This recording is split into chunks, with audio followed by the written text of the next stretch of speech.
The chronicles of Narnia की तीसरी किताब the horse and his boy की इस हिंदी ऑडियो समरी में आप सबका स्वागत है। समरी शुरू करने से पहले कुछ जरूरी बातें जाननी जरूरी हैं। अब क्योंकि आपको मुफ्त में ये ऑडियो समरीज मिल रही हैं तो वीडियो को लाइक करके, शेयर करना और कमेंट करके चैनल को सब्सक्राइब करना तो बनता ही है। और समरी से पहले दो और बातें बता दूं कि इस पूरी नार्निया बुक सीरीज को C.S. लुइस ने लिखा था। अगर आपको नार्निया के बारे में कोई जानकारी नहीं है तो नीचे डिस्क्रिप्शन में और यहाँ ऊपर नार्निया के इंट्रोडक्शन की वीडियो को लिंक किया गया है, पहले उसे देख लें। साथ ही में जैसा कि मैंने बताया कि ये तीसरी किताब है, इसलिए अगर पहली दो किताबों की ऑडियो समरीज आपने नहीं सुनी तो उनको जाकर सुन लें। बाकी दोनों किताबों की समरीज और इंट्रोडक्शन वाली वीडियो के साथ में मैंने नीचे C.S. लुइस की लाइफ पे बनी एक डॉक्यूमेंट्री को भी लिंक किया है। सिर्फ 1 घंटे की है, यूट्यूब पे है और फ्री में है। जिज्ञासा हो तो उसे भी दर्शन दे आइएगा। अब बुक पे आते हैं, और जैसा कि अभी अभी बताया और कमजोर याददाश्त वालों को फिर से बता रहा हूँ कि ये तीसरी बुक है। पहली दो नहीं सुनी तो सुन आओ। The chronicles of Narnia book 3 the horse and his boy, जो कि 1954 में पब्लिश हुई थी। Chapter 1 how Shasta set out on his travels. ये कहानी है नार्निया, कैलमन और उन दोनों के बीच की जमीन की। ये कहानी उस जमाने की है जब पीटर नार्निया का राजा था और अपने भाई और 2 बहनों के साथ नार्निया की गद्दी संभालता था।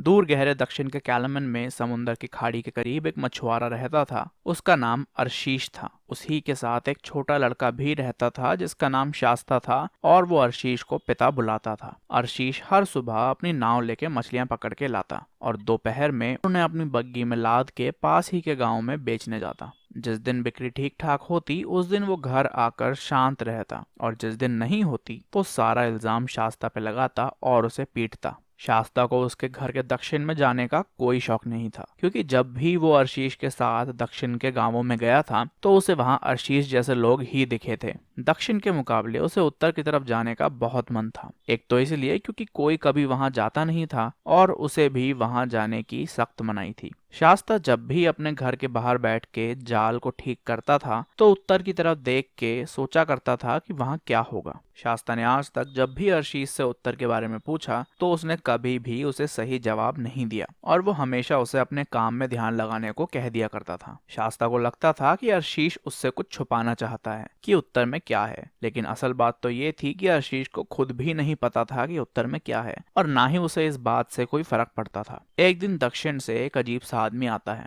वो एक खूबसूरत घोड़े पे आया था। उसने रेशम की पगड़ी पहनी थी और उसका गहरा रंग था। उसकी जो सबसे खास बात थी वो थी उसकी लाल दाढ़ी। शास्ता तो उसे नहीं जानता था, लेकिन अर्शीश उसके हाथों में पहने सोने को देखकर समझ गया था कि वो तरकान है, जो कि एक ऊंचे ओहदे का व्यक्ति होता है। अर्शीश तरकान को देखकर अपना सर झुका लेता है और शास्ता को भी ऐसा ही करने का इशारा करता है। वो तरकान अर्शीश को आदेश देता है कि वो उसकी एक रात के लिए मेहमान नवाजी करे, और अर्शीश, जो कि इस आदेश को मना नहीं कर सकता था, तरकान को सबसे बढ़िया व्यंजन प्रस्तुत करता है। और इस रात की तरह जब भी अर्शीश के घर में कोई मेहमान आया करता था तो उस रात शास्ता को सिर्फ एक ब्रेड का टुकड़ा ही खाने को मिलता था, और उसे वो रात घर से बाहर अर्शीश के सामान ढोने वाले गधे के साथ उसके तबेले में ही बितानी पड़ती थी। शास्ता, जिसकी नींद अभी टहलने गई हुई थी, वो अपने झोपड़े की एक दरार में कान लगा के तरकान और अर्शीश की बातें सुनने बैठ जाता है। तरकान अर्शीश से कहता है कि वो शास्ता उससे खरीदना चाहता है, जिस पर अर्शीश कहता है कि वो शास्ता से बहुत प्यार करता है, और फिर वो बच्चे के प्यार की एक कविता भी सुनाता है, जिस पर तरकान कहता है कि ये बच्चे वाली बकवास करने की जरूरत नहीं है। इस दुनिया का कोई भी बता देगा कि वो बच्चा तुम्हारा बेटा नहीं है। तुम्हारा चेहरा गहरे भूरे रंग का है, और वो बच्चा उत्तर में रहने वाले क्रूर पर सुंदर दिखने वालों जैसा गोरा है।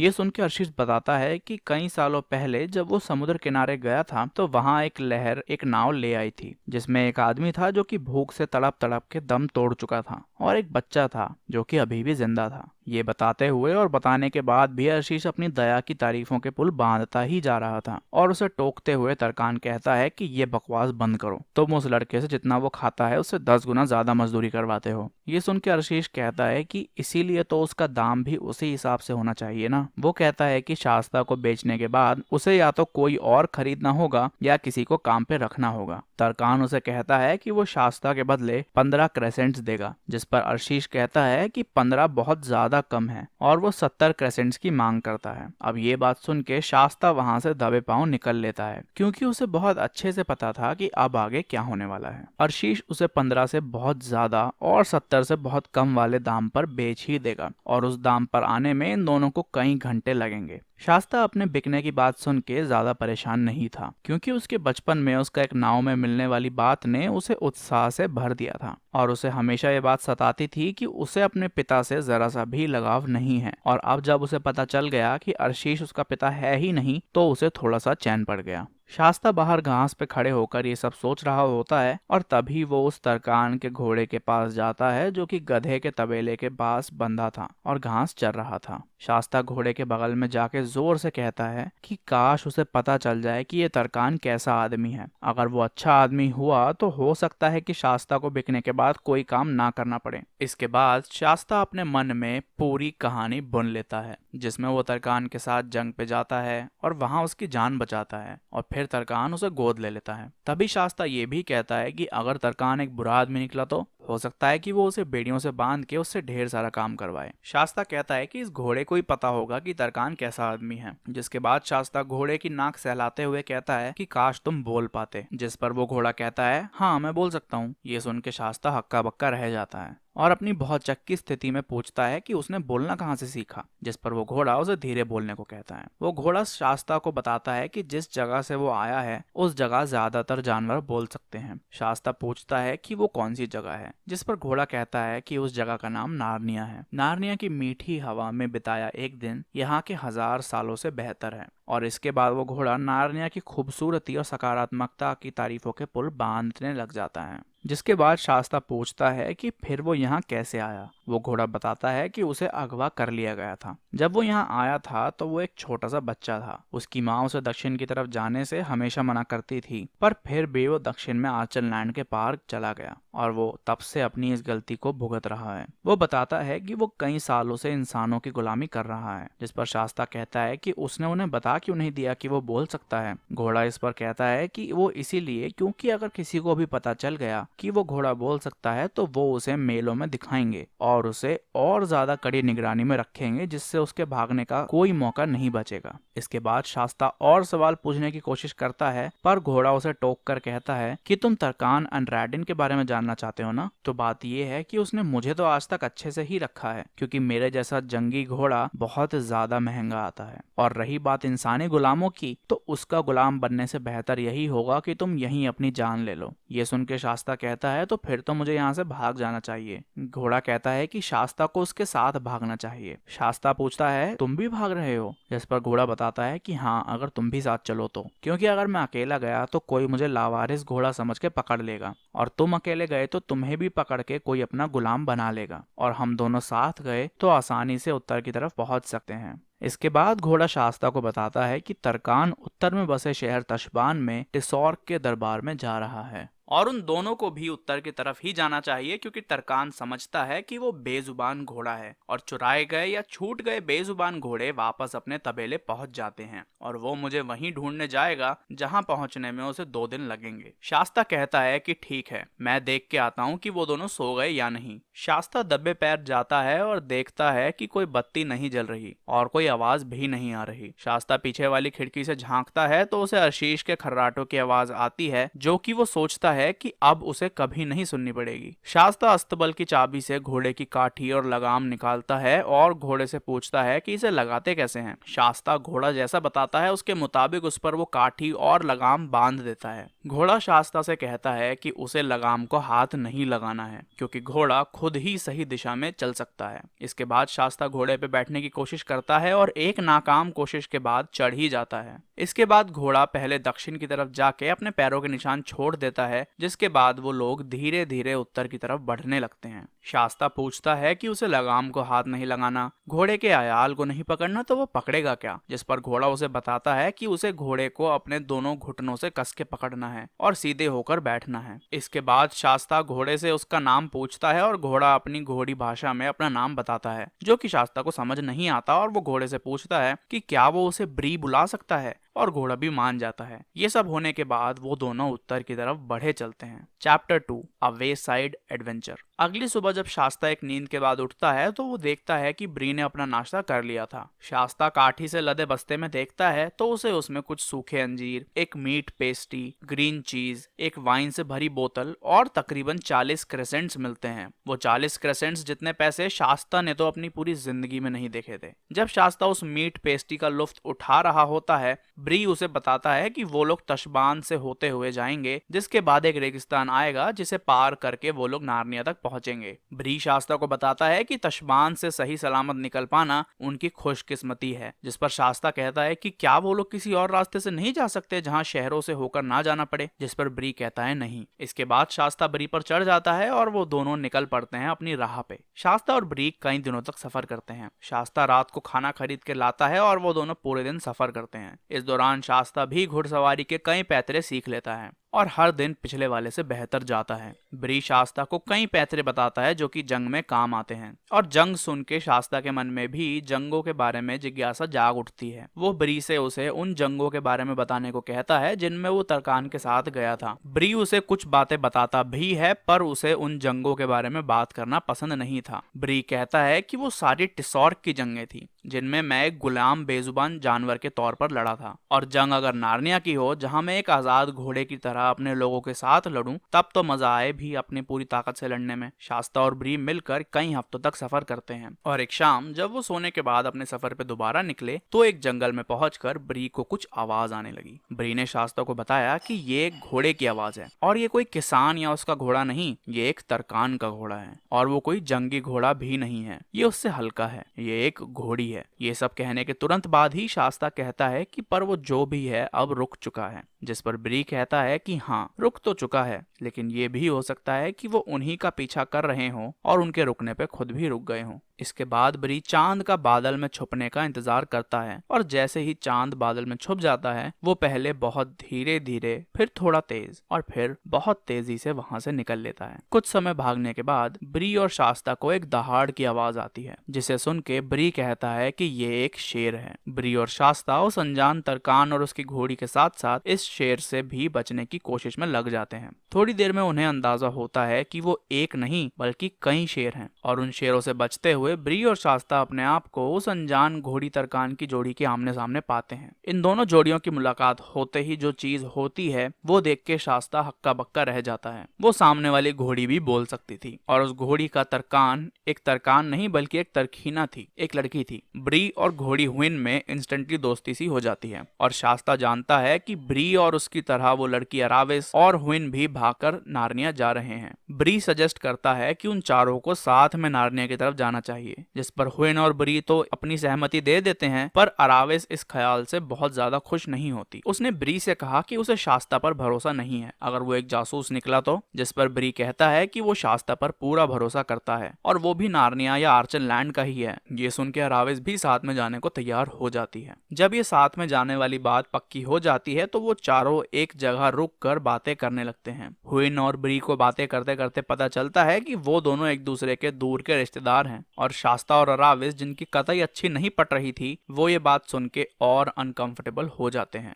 ब्री अराविस से कहता है कि वो अपनी कहानी उन सबको सुनाए, और वो ऐसा ही करती है। Chapter 3 at the gates of Tashbaan. Calormen के अंदर बच्चों को कहानियां सुनाना सिखाया जाता है, जिसकी वजह से वो बहुत अच्छी कहानियां सुना लेते हैं, और उसी हुनर का इस्तेमाल करते हुए अराविस अपनी और अपने खानदान की कहानी ब्री और शास्ता को सुनाती है। वो कहती है कि मैं हूँ अराविस तरखीना, किदरश तरकान की इकलौती बेटी, जो कि रिश्ती तरकान के बेटे हैं, जो कि किदरश तरकान के बेटे हैं, जो कि इल्सोम्ब्रे टिसॉर्क के बेटे हैं, जो कि अर्दीब टिसॉर्क के बेटे हैं, जो कि भगवान ताश के वंशज हैं। मेरे पिता कैलावार प्रांत के नवाब हैं, जिनको टिसॉर्क के सामने अपने जूते पहने हुए अपने पैरों पे खड़े होने का अधिकार है। मेरी माँ गुजर चुकी है और मेरी सौतेली माँ मेरे से नफरत करती है। मेरे 2 भाई हैं, जिनमें से एक पश्चिमी विद्रोहियों के खिलाफ लड़ी लड़ाई में शहीद हो चुका है, और दूसरा अभी एक बच्चा है। मेरी सौतेली माँ ने मेरे पिता के कान भर भर के उन्हें मेरी शादी अहोष्टा तरकान से करने को मना लिया है। अहोष्टा, जो कि वैसे तो छोटी जात का है, पर उसने अपने बाद के सालों में टिसॉर्क की चापलूसी कर करके तरकान का नाम और कई शहरों की नवाबी पा ली है। और वर्तमान ग्रैंड वजीर, जो कि 60 साल के बंदर की शक्ल के कुबड़े हैं, उनके मरने के बाद वो ही ग्रैंड वजीर बनेगा। अहोष्टा के ओहदे और दौलत को देख के मेरे पिता ने उसे मुझसे शादी करने का न्योता भेजा, जो कि उसने स्वीकार कर लिया। ये खबर सुन के मैं पूरे दिन अपने बिस्तर में मुंह दबा के रोई थी, और अगले दिन अपने भाई का खंजर लेके और हुइन पे सवार होके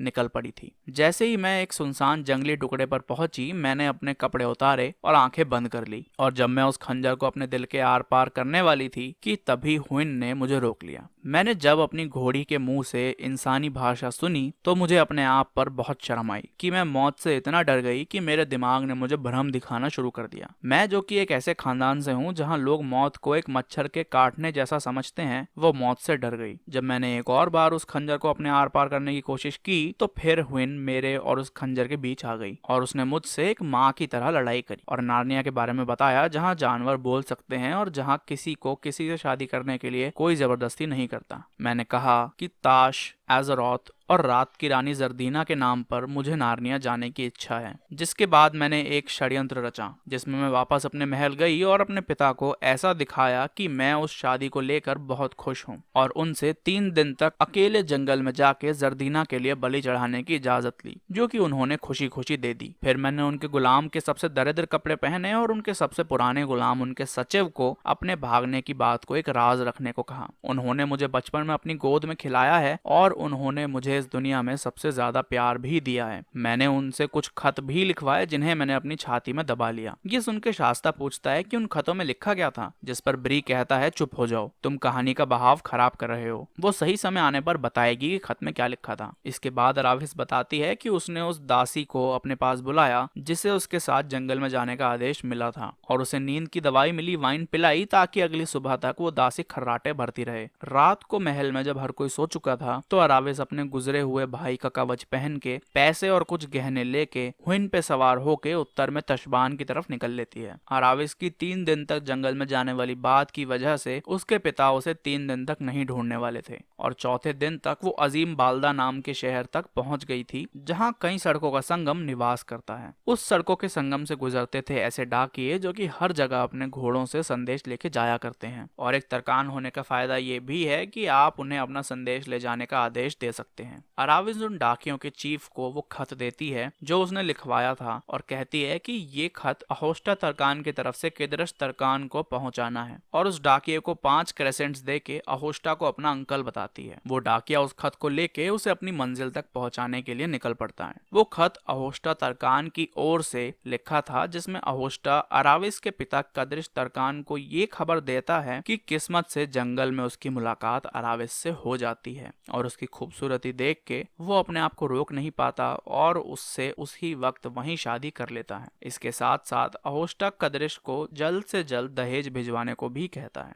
इस झूठे खत के पहुंचने के बाद या तो किदरश अहोष्टा को खत भेजेगा या उससे मिलने जाएगा, जिसमें इतना समय बीत जाएगा जितने में अराविस बहुत दूर जा चुकी होगी। और अजीम बाल्दा से निकलने के बाद अराविस और हुइन कई दिनों तक सफर करने के बाद शास्ता और ब्री से टकरा जाते हैं। ये कहानी खत्म होने के बाद शास्ता पूछता है कि उस दासी का क्या होगा जिसे अराविस ने नींद भरी वाइन पिलाई थी। अराविस कहती है कि वो पक्का कुटी होगी देर तक सोने के लिए, जिस पर शास्ता कहता है कि ये इतनी भी बढ़िया बात नहीं है, और अराविस कहती है कि उसके हिसाब से बहुत बढ़िया बात है, क्योंकि वो दासी उसके सौतेली माँ की जासूस थी। अपनी कहानी सुनाने के बाद अराविस ब्री से उसकी कहानी सुनाने को कहती है, और वो ऐसा ही करता है, जिसके बाद वो चारों सो जाते हैं और अगले दिन से वो चारों साथ में सफर पे निकल जाते हैं। आने वाले दिनों में शास्ता बड़ा अकेला महसूस करने लगता है, क्योंकि ब्री, जो कि तरकानों के बड़ा करीब था, वो और अराविस हर समय आपस में बातें करते रहते थे। वो दोनों उन लोगों के बारे में बात करते जिन्हें वो दोनों जानते हैं। हुइन ब्री जैसे जंगी घोड़े के साथ होने की वजह से शर्माए जा रही थी, और अराविस और ब्री आपस में लगे हुए थे, और शास्ता बस यही सोच रहा था कि पहले जब वो सिर्फ 2 थे वो समय ज्यादा बेहतर था। अब जब वो लोग तशबान के करीब आते जा रहे थे तो रास्ते में लोगों की संख्या भी बढ़ती जा रही थी, इसीलिए उन लोगों ने ज्यादातर रात को सफर करना शुरू कर दिया था। वो लोग जब भी कहीं रुकते तो वो लोग आपस में लड़ते रहते कि उन्हें तशबान पहुंच के क्या करना है, और फिर वो चारों जब तशबान पहुंच गए तो उन्हें आखिरकार ये फैसला करना ही पड़ा कि उन्हें वहाँ क्या करना है। ब्री ने कहा कि उन लोगों को तशबान के पार एक ऐसी जगह चुन लेनी चाहिए जिससे अगर वो लोग किसी कारण से बिछड़ गए तो वो सब उस जगह पर वापस मिल सकें। ब्री ने पुराने राजाओं के मकबरे पे मिलने का सुझाव दिया और ये भी बताया कि वो मकबरे एक अच्छी जगह रहेंगे मिलने के लिए, क्योंकि कैलमन के लोग वहाँ नहीं जाते क्योंकि वो लोग मानते हैं कि वहाँ भूत प्रेतों का साया है, और वो जो कि नार्निया का एक आजाद घोड़ा है वो कैलमन की कल्पित कथाओं में विश्वास नहीं रखता। शास्ता भी कहता है कि वो कैलमन का नहीं है और वो भी नहीं डरता, जिसमें अराविस भी सहमति दे देती है। ये सब सुन के वो सब आत्मविश्वास से भर चुके थे, पर तभी हुइन ये कहती है कि तशबान पार करके कहाँ मिलना है ये तो ठीक है, पर तशबान पार करना अपने आप में एक बड़ी समस्या है। इसमें ब्री कहता है कि इस बारे में हम कल बात करेंगे और अब सोने का समय है। अराविस सुझाती है कि उन्हें तशबान के नीचे से बह रही नदी के पार तैर कर तशबान में जाए बिना उसे पार करना चाहिए। ब्री कहता है कि ये एक बुरा विचार साबित होगा क्योंकि नदी से तैर कर जाना उनके लिए बहुत ज्यादा लंबा पड़ेगा और साथ ही में वहाँ कई नावें भी होंगी जिन पर सवार लोगों ने अगर 2 घोड़ों को नदी तैर कर पार करते हुए देखा तो उनकी जिज्ञासा जरूर बढ़ेगी। शास्ता कहता है कि उन्हें नदी के ऊपर तशबान में सबसे छोटे रास्ते से जाना चाहिए। ब्री बताता है कि उस रास्ते की दोनों तरफ कई बगीचे और तवायफ घर हैं जहां भतेरे तरकान और तरखीनाएं मिल सकते हैं, और वही वो रास्ता है जहां कोई अराविस या ब्री को पहचान सकता है। जिस पर शास्ता कहता है कि उन्हें भेष बदल के जाना होगा। हुइन कहती है कि सबसे सुरक्षित ये होगा कि वो लोग तशबान के बीचों बीच से उसे पार करें। साथ ही में वो भेष बदलने की बात पे भी सहमति जताती है। वो कहती है कि अराविस और शास्ता को चीथड़े पहनने होंगे और उन्हें अराविस के कवच की एक गठरी बना के दोनों घोड़ों के ऊपर लादनी होगी, जिससे जो भी देखेगा उसे यही लगेगा कि वो दोनों सामान ढोने वाले घोड़े हैं। इस सुझाव को सुन के अराविस कहती है कि ये एक बेकार योजना है क्योंकि ब्री जैसे मुस्टंडे जंगी घोड़े को कोई कैसे ही सामान ढोने वाला घोड़ा मान सकता है। हुइन कहती है कि वो जानती है कि ये बहुत बढ़िया योजना नहीं है, पर यही उनकी इकलौती उम्मीद है तशबान पार करने की। वो कहती है कि उन दोनों की बहुत समय से साफ सफाई नहीं हुई और थोड़ी और मिट्टी उन पर लगाकर और उनकी पूंछ थोड़ी सी काट कर और सर नीचे करके चलने से देखने वालों को यही लगेगा कि वो दोनों थके हुए आलसी सामान ढोने वाले घोड़े हैं। शास्ता अपने पहनने के लिए कुछ चीथड़े और कुछ रस्सियां आसपास के खेतों से चुरा लेता है और अराविस अपने पहनने के लिए कुछ फटी हालत के कपड़े किसी से खरीद लेती है। रात को खा पी के वो लोग सो जाते हैं और अगली सुबह दिन निकलने से पहले उठकर अपनी योजना पर अमल करते हैं। अराविस और शास्ता कपड़े बदलकर बचे सामान की गठरी बनाकर उन दोनों घोड़ों पर लाद देते हैं और घोड़े भी गंदे होकर अपनी पूंछ कटवा कर निकलने के लिए तैयार हो जाते हैं। इसके बाद ब्री कहता है कि उन लोगों को साथ में रहना है और अगर किसी कारण से वो बिछड़ जाएं तो तशबान के पार उन्हें पौराणिक राजाओं के मकबरे पर मिलना है।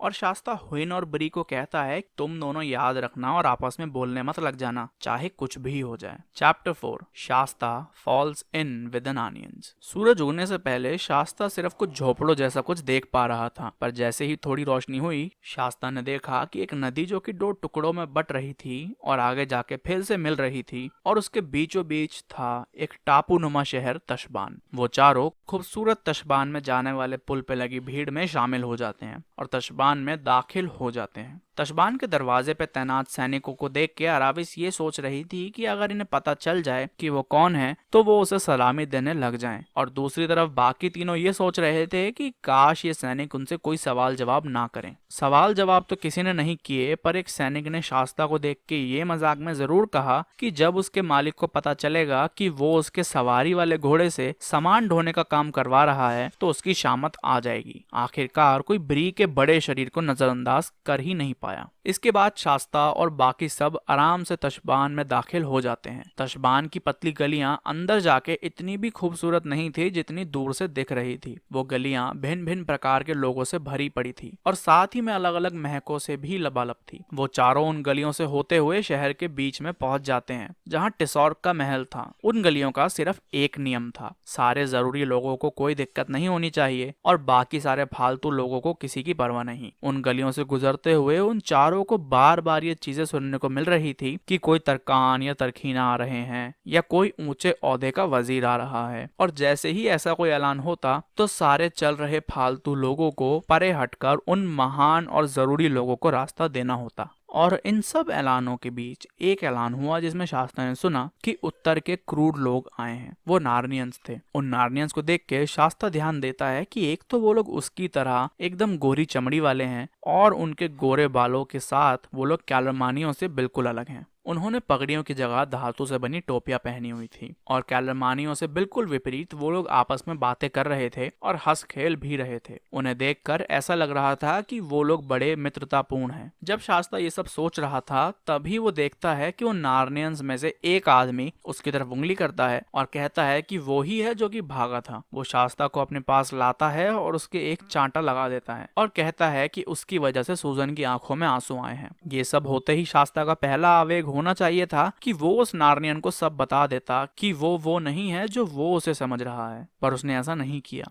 क्योंकि वो डर गया कि अगर उसने कुछ भी अपने बारे में बताया तो हो सकता है कि उन चारों की पूरी कहानी बाहर आ जाए। शास्ता ने ब्री की तरफ देखा जिसकी उसकी मदद करने की कोई योजना नहीं थी और वो एक बेजुबान घोड़े की तरह बस खड़ा रहा। शास्ता ने अराविस की तरफ देखने की तो जुर्रत भी नहीं की क्योंकि अगर किसी ने उसे पहचान लिया होता तो और गड़बड़ हो जाती और जितनी देर में शास्ता इस दिक्कत से निकल पाता उतनी देर में उनकी तशबान पार करने की योजना चौपट हो चुकी थी क्योंकि उस नार्नियन ने शास्ता के दोनों हाथों को पकड़ के उसे उनके साथ ले जाने का आदेश दे दिया। जिस तरह से लोग उस नार्नियन से बात कर रहे थे उससे तो यही लग रहा था कि वो कोई राजा है। वो राजा शास्ता से पूछे जा रहा था कि वो कहाँ था, उसने उन सबको कितना परेशान किया और उसने अपने कपड़ों के साथ क्या कर लिया वगैरह वगैरह। वो राजा उससे सवाल करता रहता है और शास्ता चुपचाप सुनता रहता है क्योंकि उसके पास कहने को ऐसा कुछ नहीं था जो कि उसकी इस हालत को बेहतर बना सके। और उसकी चुप्पी को देख के वो राजा कहता है कि आर्चन लैंड के राजा के बेटे के लिए ऐसे एक कैलरमानी गुलाम के जैसे चुप रहना बेशरम होने से भी बुरा है।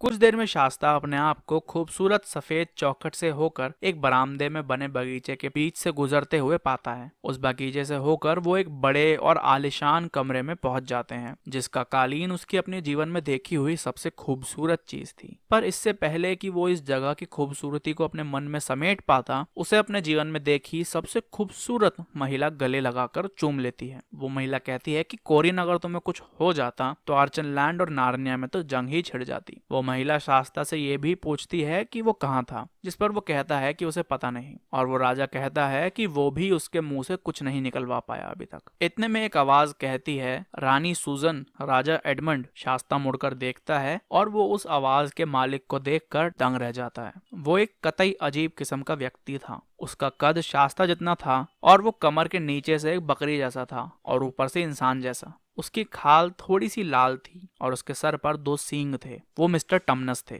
मिस्टर टमनस सूजन और एडमंड से कहते हैं कि राजकुमार कोरिन को मौसम कुछ सुहाया नहीं, जिसे सुन के वो दोनों शास्ता जिसे वो कोरिन समझ रहे थे उससे सवाल जवाब करना बंद कर देते हैं और उसे एक कोने में एक सोफे पे बैठा देते हैं और पीने के लिए शरबत देते हैं, जो कि शास्ता के साथ पहले कभी नहीं हुआ था। वो कभी इतने मुलायम चीज पर नहीं बैठा था और किसी ने उसे कभी भी इतनी ताजगी देने वाली स्वादिष्ट चीज पीने को नहीं दी थी। मिस्टर टमनस के अलावा शास्ता ने वहाँ 2 बौने और एक बड़े काले कौवे को भी देखा। उस बड़े हवादार कमरे के लोग बहुत अच्छे थे। उनमें से ज्यादातर जवान थे और कैलरमानियों जैसे नहीं थे। शास्ता बस यही सोच रहा था कि तशबान पार करने का अब क्या होगा। वो सोचता है कि जब वो यहाँ से निकलेगा तो वो उन सबको पुराने राजाओं के मकबरे पर मिलेगा। इसके अलावा उसके दिमाग में ये भी था कि शायद अब उसे कुछ बढ़िया खाने को भी मिलेगा। इसी दौरान उस कमरे में कई बातें चल रही थी और शास्ता भी उनमें रुचि ले रहा होता है। वो सुनता है कि एडमंड सूजन से कहता है कि क्या वो अपने गहरे रंग के प्रेमी रबादाश से ब्याह करेगी। सूजन कहती है बिल्कुल नहीं। उसके बाद एडमंड जाहिर करता है कि अगर सूजन ने शादी के लिए हाँ की होती तो पक्का उसके लिए एडमंड का प्यार थोड़ा सा घट गया होता। उसके बाद वो दोनों चर्चा करते हैं कि किस तरीके से जब रबादाश नार्निया आया था तो उसने सूजन को बोर कर दिया था और यहाँ उसके शहर आकर ही उन्हें उसके असली रंग दिखे हैं, जिस पर वो काला कौवा सैलोपैड और एक बोना इसी स्थिति के संदर्भ में एक कहावत सुनाते हैं, जिससे सहमति जताते हुए एडमंड कहता है कि वो एक घमंडी, डींगे हाँकने वाला, दिखावा करने वाला, निर्दयी और मतलबी तानाशाह है। इसके बाद सूजन कहती है कि उन्हें यहाँ से आज ही निकल जाना चाहिए, जिस पर एडमंड कहता है कि पहले उन्हें ये देखना होगा कि उनके पीछे कोई जासूस तो नहीं लगा। साथ ही में एडमंड ये भी कहता है कि उन्हें यहाँ से जाने के विचार को कुछ समय तक एक राज रखना होगा। Chapter 5 prince Corin. सूजन पूछती है कि ऐसा क्या हो गया। एडमंड कहता है कि वो लोग किसी छोटे खतरे में नहीं हैं। वो बताता है कि उस सुबह जब वो रबादाश से मिला था तो उसे समझ आ गया कि रबादाश को अपनी मांगे पूरी होती देखने की आदत है और वो सूजन का जवाब जानना चाहता है और उस जवाब को वो जल्दी और उसमें हाँ चाहता है। और सूजन जितना समय अपना जवाब देने में लगाएगी वो और उतावला और खतरनाक बनता जाएगा। इस पर मिस्टर टमनस भी कहते हैं कि उनकी बात जब ग्रैंड वजीर से हुई थी उन्होंने भी उससे पूछा कि उन्हें रबादाश कैसा लगता है और जैसा कि सब जानते हैं मिस्टर टमनस भी उससे नफरत करते हैं। पर मिस्टर टमनस ने बात घुमाकर कह दिया कि वो तो बस नार्निया की वादियों में वापस जाकर नाचना चाहते हैं और ग्रैंड वजीर ने कहा कि तुम्हें नाचने से कोई नहीं रोकेगा, तुम्हारा जब मन करे यहाँ से जा सकते हो एक दुल्हन के बदले। इस पर सूजन पूछती है कि क्या वो उसे जबरदस्ती दुल्हन बनाएंगे। एडमंड कहता है कि ये तो वो भी जानता है कि तलवारें तो नार्निया में भी हैं और उसकी हरकतें देख के तो यही लग रहा है कि वो नार्निया और आर्चनलैंड पे अपना कब्जा जमाना चाहता है।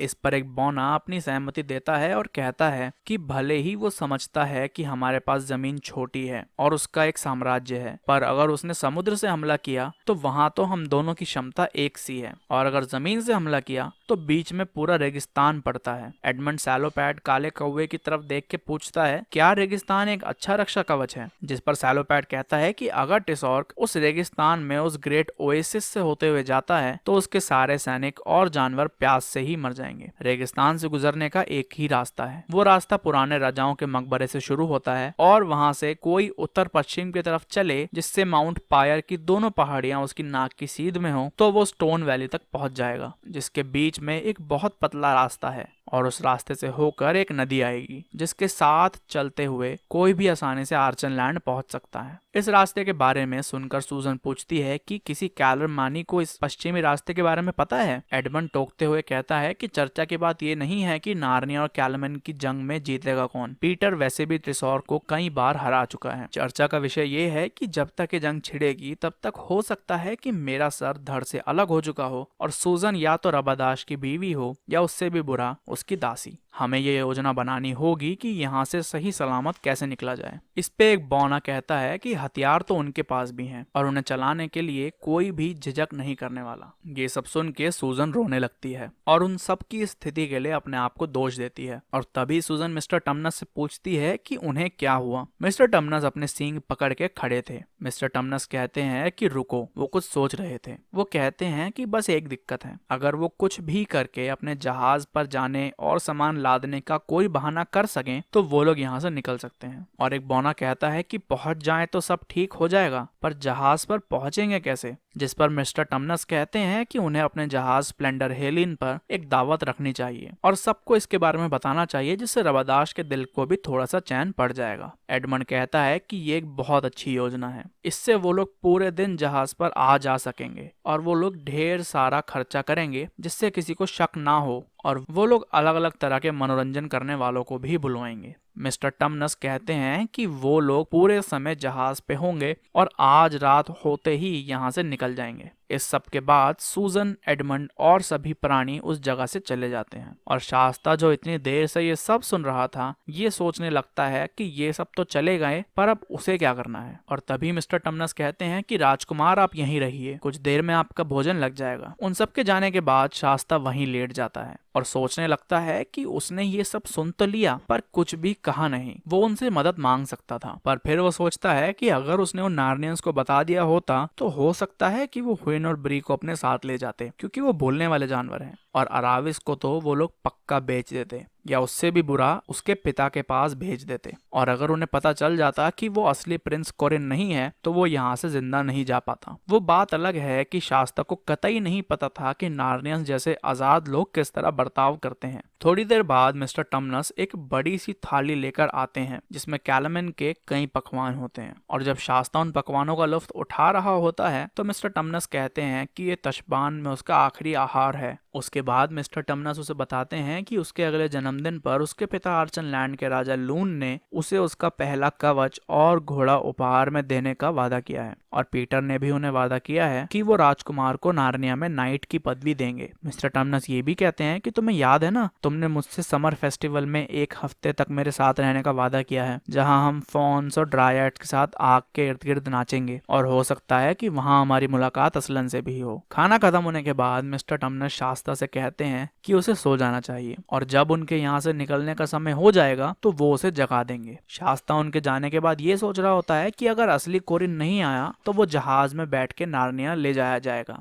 और वो ये भी सोचता है कि अराविस, जो कि अपने आप को तीसमार खान समझती है, उसके साथ तपते रेगिस्तान से होते हुए जाने से अच्छा तो यही है कि वो जहाज पर ही चला जाए। ये सब सोचते सोचते शास्ता सो जाता है, और कई घंटों बाद उसकी नींद एक आवाज से टूट जाती है। वो आवाज खिड़की पर रखे फूलदान के गिरने से टूटने से हुई थी, और उस खिड़की पर शास्ता को दिखता है उसी की उम्र का एक लड़का, जिसके खूबसूरत कपड़े फटे पड़े थे और उन दोनों की शक्ल बहुत मिलती जुलती थी। वो लड़का पूछता है कि तुम कौन हो? शास्ता कहता है कि वो कोई नहीं है। वो पूछता है कि क्या वो लड़का प्रिंस कोरिन है? जिस पर वो कहता है हाँ और क्या। शास्ता कहता है कि क्या वो उस रास्ते से निकल सकता है जिससे कोरिन अभी आया है? कोरिन कहता है कि हाँ, लेकिन अगर चढ़ाई जानते हो तो। शास्ता उसे बताता है कि कैसे हर कोई उसे कोरिन समझ रहा था और अब वो जा रहा है, जिस पर कोरिन कहता है कि उसे रुकना चाहिए। अगर उन दोनों की शक्ल इतनी मिलती जुलती है तो वो दोनों इस चीज से बढ़िया मजे ले सकते हैं, जिस पर शास्ता मना कर देता है और पूछता है कि कोरिन था कहाँ इतने समय से। कोरिन बताता है कि पिछले दिन एक लड़के ने सूजन का मजाक उड़ाया था, तो कोरिन ने उसका मुंह तोड़ दिया,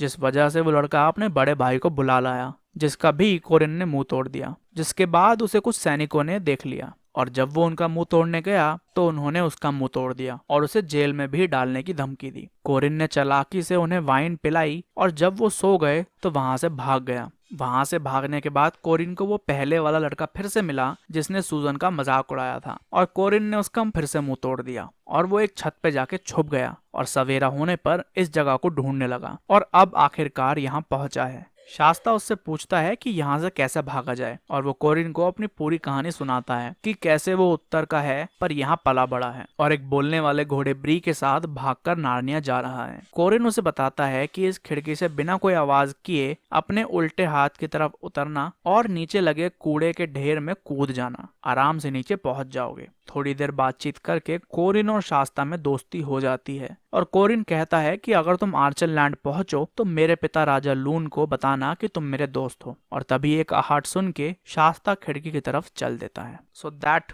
वॉज द फर्स्ट 5 चैप्टर्स। ये थे पहले 5 chapters the horse and his boy के। ये जो फाइल है, ऑडियो फाइल पूरे 1 घंटे की, 1.25 घंटे की बन चुकी है। इसको एडिट करके जो है मैं, जो आप ड्यूरेशन देख रहे हैं उस पर लाऊंगा, और मेरे गले की आवाज ऑलमोस्ट चली गई है भैया। थोड़े मेरे गले को आराम चाहिए। ये वीडियो कैसी लगी, कहानी कैसी लगी? मेरे हिसाब से कहानी शुरू बहुत इंटरेस्टिंग तरीके से होती है और बहुत ही स्ट्रॉन्ग तरीके से चलती रहती है। ये थे पहले 5 chapter, first part of Narnia book 3। बाकी और 2 पार्ट्स आएंगे जिनमें 5-5 चैप्टर्स होंगे। अगर पहले वाली नहीं देखे हैं बुक्स, उनको देख लीजिए। जो आएंगे उनको देखने के लिए सब्सक्राइब कर लीजिए और इस वीडियो को लाइक कर दीजिए ताकि मुझे वीडियो बनाने में और मजा आए। और कमेंट करके बताइए कि वीडियो कैसी लगी। अपने दोस्तों को शेयर कीजिए ताकि वो भी ये बढ़िया कहानी सुन पाए। और अगर मेरे एफर्ट्स और मेरी ये पूरी वीडियो बढ़िया लगे तो कमेंट्स में बताना मत भूलना। शेयर करके, कमेंट करके, लाइक करके मुझे अपना प्यार दिखाना बिल्कुल मत भूलना। और सब्सक्राइब जरूर कर लेना, घंटी जरूर बजा लेना ताकि आगे आने वाली बुक्स और उनकी स्टोरीज और ऑडियो समरीज आपको मिलती रहे। क्योंकि अब मैं इस चैनल पर रेगुलर होने वाला हूँ। ये बुक है, साथ में और वीडियोस चल रही हैं, और इस बुक के तुरंत बाद ही नेक्स्ट बुक जो की है प्रिंस कैस्पियन, वो पक्की बात बिल्कुल तुरंत ही शुरू हो जाएगी, without any delay, without any wait. और उसके बाद फिर अगली बुक सिल्वर चेयर, फिर उसके बाद last book the last battle भी तुरंत बढ़िया चलेगी। तो लाइक करो, शेयर करो, देखो वीडियो 4-5 बार, कहानी सुनो अच्छे से, और जब अगली वीडियो आए तो उससे पहले भी दोबारा इस वीडियो को देखो ताकि कहानी रिफ्रेश हो जाए। और that's it, that was the video. Thank you for watching. और हाँ, एक चीज बहुत जरूरी जो बताना भूल गया वो ये है कि विजिट आवर वेबसाइट। अब बीइंग सिनेफाइल की एक वेबसाइट है beingcinephile.com, जहां पे अलग अलग आर्टिकल्स आते हैं, आर्टिकल्स डलते हैं।